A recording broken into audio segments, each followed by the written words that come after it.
ঈশান কি করছো? মাছটা ঢালো, একটু খাও। আজকে এই মাছটা রুমি রান্না করেছে, মাছের ঝোল, পটল আলু দিয়ে মাছের ঝোল রান্না করেছে। দেখি প্রথমবার মাছের ঝোল করেছে, দেখি কেমন হয়েছে। দুটোই ফেভারিট পিস দিয়েছে, ভাবা যায়, দুটোই ঘেনোর পিস। ও জানে যে ঘেনোর পিসটা আমার ফেভারিট। তুমি খাও। দাঁড়াও এক গাবল খেয়ে দেখি, প্রথমবার বউয়ের হাতের মাছের ঝোল। ওফ, তা লোভ সামলানো যাচ্ছে না দেখে। বাবা কি বলছো? হ্যাঁ, কি বলছেন আপনি? প্রথমবার ছেলের বউয়ের হাতের মাছের ঝোল। বাবা শুধু খেয়ে যাচ্ছে, বাবা কোনো কথা নেই। হ্যাঁ, কোনো খুব কথা ভালো হবে না লেগেছে, বস। দেখি রুমি, এবার দেখি প্রথম গাবল। আরে বাহ, একটু আলু নিন।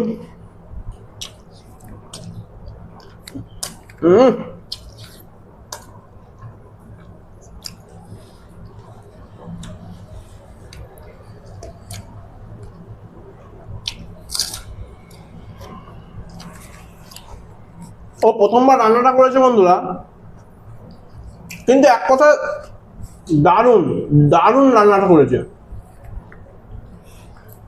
সত্যি রুমি, তুমি দারুণ রান্না করেছো, দারুণ, কোনো কথা হবে না, একদম 100 পেয়েছো। Thank you.